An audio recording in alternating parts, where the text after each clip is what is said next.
میں کہا کرتا ہوں اگر دولت بڑی پیاری ہوتی نا تو سب سے زیادہ سیدہ فاطمہ کے گھر ہوتی. اگر یہ بہت اعلیٰ چیز ہوتی تو یہ تو وہ والا گھرانہ ہے کہ 3 دن چولہا نہیں جلا. اور کنز المال میں وہ لفظ موجود ہے کہ حضرت ابو ہریرہ فرماتے ہیں کہ اونٹ کے بالوں کی بنی ہوئی چادر سیدہ فاطمہ نے اوڑھی ہوئی تھی. اونٹ کے بالوں کی بنی ہوئی چادر, اور وہ چکی پیس رہی تھی, چکی چلا رہی تھی. کہتے حضور نے دیکھا تو نبی پاک کی آنکھوں میں آنسو ضرور آئے. اور پتہ محبوب نے کیا فرمایا؟ یہ کنز المال میں موجود ہے. محبوب فرمانے لگے شہزادی دنیا میں تھوڑی سی تکلیف برداشت کرو, آخرت کی ساری عزتیں اللہ تمہیں ہی عطا فرمائے. سبحان اللہ. یہ تھوڑی دشواری ہے. یہاں ہر بندے کی بیٹی دکھی نہیں, جس کو بھی پوچھ لیں دکھی ہے, جس سے بھی پوچھ لیں. حضرت جی دعا کرنا, پیر صاحب دعا کرنا, مفتی صاحب دعا کرنا, بزرگوں دعا کرنا. کیوں جی؟ بیٹی بڑی تکلیف میں. کیوں جی؟ کہتے سسرال والے کام بڑا کراتے ہیں. چکی پیستی ہے, لیپا پوتی کرتی ہے, اس کے ہاتھوں میں چھالے پڑ جاتے ہیں. ایسا ہوتا ہے کہ ستو کبھی آ جائیں تو پھر سارا دن ان ستوؤں پہ ہی گزر جائے. کبھی ایسا ہوتا ہے کہ 3 دن روزے رکھے جائیں اور ایک کھجور اور ایک پانی ملے افطار سحر کے وقت. یوں بھی کبھی وقت گزارا ہے. اور میرے عزیزوں یاد رکھنا, ہم نے جو مزاج اختیار کر لیا ہے نا اس وقت, یہ جو پوری دنیا میں گاڑیاں بھاگ رہی ہیں, ملک سے باہر لوگ جا رہے ہیں, دولتیں جمع ہو رہی ہیں, یہ ضروریات کا رٹا نہیں, یہ ضروریات نہیں, یہ خواہشات ہیں. ضروریات تو پوری ہو رہی تھی, لیکن وہ جو خواہشات کی تکمیل تھی, وہ جو پڑوسیوں کی بڑی کار ہمیں پریشان کر رہی تھی, وہ جو گھر کے سامنے ایک پلاٹ تھا اور دل کر رہا تھا حویلی نہ بنا لوں, وہ جو ٹینشنیں تھیں انہوں نے بہت بھگایا, لوگوں کو تھکا دیا. نظریاتی زندگی, اور نظریاتی زندگی میں کچھ کرنے کا عہد, کچھ ارادہ کیا جائے کچھ کام کرنے کا. دیکھو سارے لوگ ساری ڈیوٹیاں تو نہیں کر سکتے. میں یہ مائک آپریٹ نہیں کر سکتا, تو پھر میرا خیال ہے مجھے اس بندے کی بھی قدر کرنی چاہیے جو اسے چلا سکتا ہے. جو کام میں گاڑی میں سفر کرتا رہتا ہوں, وہ کہاں گھوم آتے ہیں, تو میں تو سو جاتا ہوں کئی دفعہ گاڑی میں, لیکن ڈرائیور کو لوگ ڈرائیور کہہ کے پکارتے ہیں, حالانکہ تو سویا ہوا تھا, وہ تو جاگ رہا تھا. اس کی اہمیت کو سمجھنا چاہیے.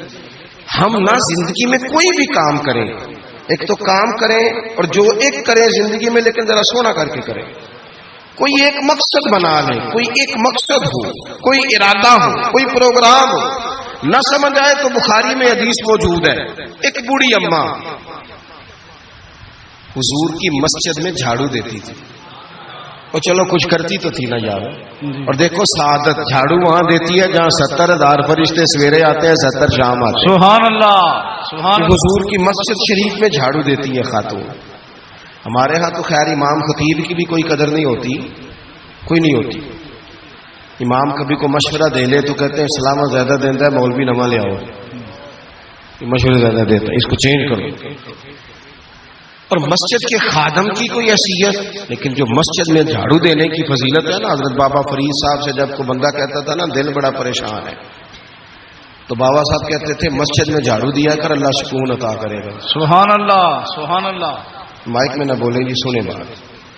مسجد میں جھاڑو دیا کر, اٹھ نہ فریدا ستیا, تے خلقت ویکھن جا, تے متے کوئی مل جائی بخشیا, تے چل تم ہی بخشیا جا. اٹھ نہ فریدا ستیا, تے جھاڑو دے مسیت, اوے تو ستا ہے تے رب تے جاگدا ہے, تیری ڈاڈے نال پرید. اٹھنا کچھ کر. وہ خاتون چلو کوئی کام تو کرتی تھی نا.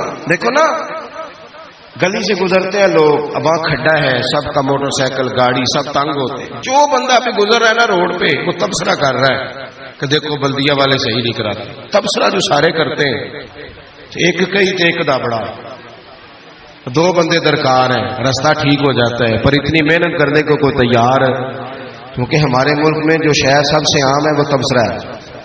تبصرہ کرو صبح شام جتنا ممکن ہے, تبصرے کرو, ڈیوٹی یہی ہے ہماری. وہ خاتون مسجد شریف میں جھاڑو دیتی تھی, کوئی زندگی کا مقصد تو بنایا, کوئی نظریہ تو. صحابہ نماز پڑھ کے چلے جاتے, خاتون جھاڑو لیتی, حضور کی مسجد شریف میں جھاڑو دیتی. بیمار ہو گئی, قربان جائے. حضور تیمارداری کے لیے تشریف لے گئے.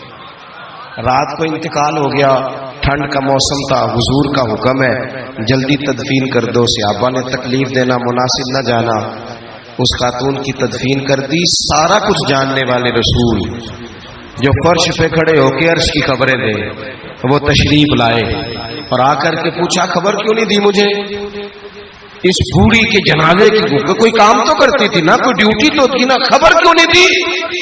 ویسے تو وارث جنازہ پڑھ لے تو دوسرا جنازہ جائز نہیں، وارثوں نے نہ پڑھا ہو تو دوسرا جنازہ پڑھا جا سکتا ہے. حضور تو خود وارث ہے نا ساری امت کے. بے شک تو رسول کریم قبر پہ کھڑے ہو کے فرمانے لگے صفے بناؤ، میں دوبارہ جنازہ پڑھاؤں گا. سبحان اللہ. میں دوبارہ جنازہ پڑھاؤں گا. کیوں؟ زندگی میں کوئی خدمات تو ہے نا، کوئی ڈیوٹی تو ہے نا. پہلے تو ہم کچھ کرتے نہیں، اور اگر کرتے بھی ہیں تو صرف دوسروں کا دھیان ہی رکھتے ہیں. دوسروں پر توجہ ہوتی ہے کہ فلانا فلانا. بھئی آپ اپنا کام کریں، کچھ زندگی میں کر گزریں، کوئی ڈیوٹی کریں. اگر زندگی نظریاتی ہوگی، دیکھو